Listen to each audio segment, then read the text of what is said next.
What's going on, YouTube? You're back with Recording with Rev with Pastor Russell Harris, where ministry is my mission, but music is my first love.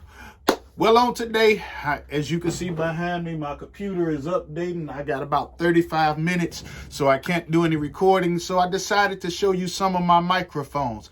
I have a wide variety of microphones here in front of me. This isn't all of them, but this is some of them. And I have microphones for everything that I want to do. The only microphone I'm missing is a tube mic. That's the only one I want right now that I'm missing. So if you want to give me one, I will gladly take it. But here I am. I got some of my microphones. I have some dynamic microphones. I have some condenser microphones. I have pencil microphones. I have a ribbon microphone. I have an expensive microphone, and I have not so inexpensive microphones. I have drum microphones. I got bootleg microphones. I have all kinds of microphones. Again, this isn't all that I have, but these are some of the ones that I want to show you on today. Now, this is what I need you to know. I don't buy all my microphones new. I know some people can, but I can't. I have to get them from wherever I can. Sometimes I go to the pawn shop. Sometimes I go to Craigslist. Sometimes I go to Facebook Marketplace. Sometimes my friends give them to me. But I take all microphones that work. Amen. I take all that work. So on today, I just want to show you a few different kind that I have. This first microphone, actually my son gave it to me. And this is a CAD condenser microphone. I've only used it a couple of times, but I like the way it sounds. It's a medium grade microphone. It's not the best, but it's not the worst. It can get the job done. This is used in studio.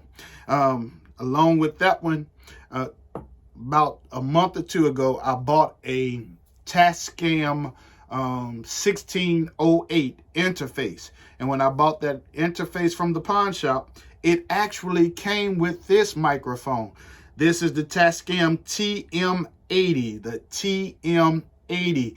And this microphone actually sounds pretty good. I like it. I've used it a couple times in practicing how I was going to record. I like this microphone. If you need a good cheap microphone, this is a good one.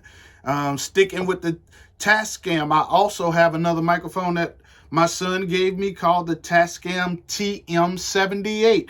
It's about on the same part as the other one. It looks different, but they really sound the same. I really wonder, do they have the same stuff in there and they're just made a different case for them?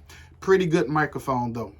But my go-to microphones for a while have been AKG, and I've had this microphone for quite a while, probably a few years. And this is the AKG Perception 120.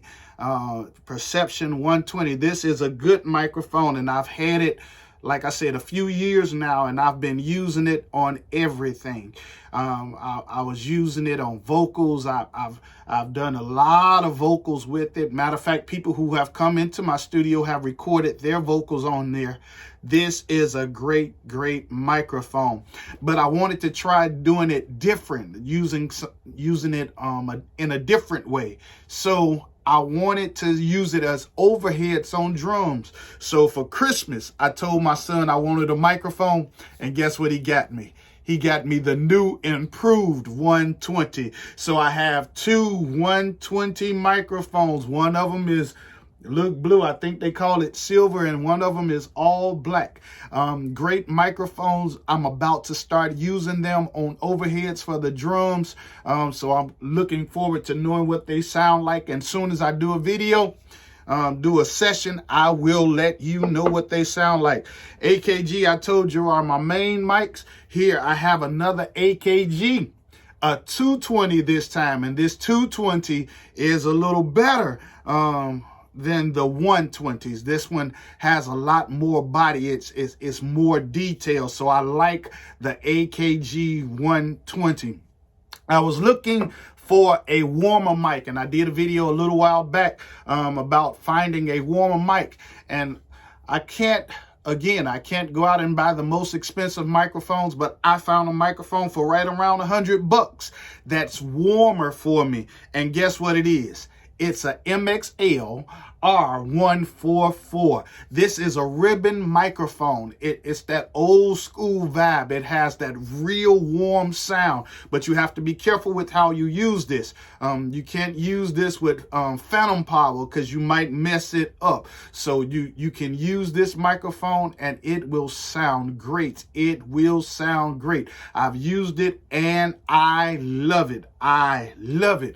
But I was looking for a condenser mic that was just as warm, and I found one for I think 70 something bucks. And this is the MXL 770. You all, people are sleeping on MXL. You want some good sound?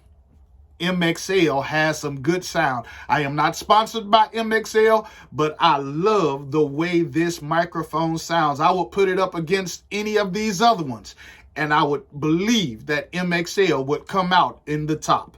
MXL is a great, great microphone. This is what I was recording my overheads on previously. These are MXLs also. These are MXL 840s, and they are great pencil mics. They get you that sizzle right at the top. But you know how to EQ, you can get some great sounds out of these microphones. Not expensive, but still great microphones. I have a microphone here, another AKG. This is a 61000S. I've had this microphone for probably 10 years. This is another mic that I use for overheads, or I actually use it for hi-hats as well. Great microphone. I've seen people use it for percussion. I've seen people use it to mic cabinets and all kinds of stuff. Great, great microphone. This is the AKG C1000S. Well, along with those microphones, when I first started taping drums, I was just using regular old dynamic mics because that's all I had. And then when I finally stepped up, I stepped up to Samson. They gave me a nice, inexpensive package, but it delivered the sound. And what I really liked about these was it had the clamps that I could just clamp onto the drums. So I didn't have to use my cymbal stands or anything like that. I could just clamp this onto the drums. This is the only one that I needed a stand for. Great bass drum mic, great snare, great toms mics. You wouldn't go wrong using these. Along with those that stay with Samson, I have a Samson Q4. I was using this for live instances, but I also like using this in the studio. And I use this one in the studio to do background vocals. Sounds great on background vocals. My favorite brand from when I was a kid was the Shure's. I'm sure all of you know about the Shure microphones. This is a Shure SM48. Again, I bought these for live vocals, but I found out they work great in the studio. I also use these for backing vocals. The SM48, I have another SM48, and then I have a series of SM58s. This is the industry standard.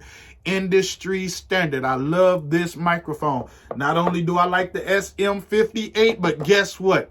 I like the SM57. A lot of people said that this microphone is only to record snare drums and that type of things, but they are famous people. They are people who have put out great recordings who have done it using the SM57 on their vocals. People use them for overhead. People use them for room mics. This is a workhorse. You can use this thing right here on guitar cabinets, all drums. Ask me how I know. I have done it. Great, great microphone. SM57. If you got a studio, you need a SM57. But my favorite microphone that I have right now, just got it November. Just got it then, is this Neumann 102. This is the most expensive microphone I have. This is a $700 microphone. I have microphones ranging from $30 that I bought from the pawn shop up to this $700 microphone. And this is the Neumann 102. I've only used it on vocal. I take that back. I use it on vocals, and on vocals, it sounds great. But I've also used it as a room mic for the drums. Oh my God. Changed my whole sound. Great, great microphone. Brothers and sisters, boys and girls, ladies and gentlemen, you cannot go wrong with the Neumann 102. All right. Well, that's all I have for you. As you can see, my computer just came back on, so I got some work to do, and I will see you soon. Take care, and God bless.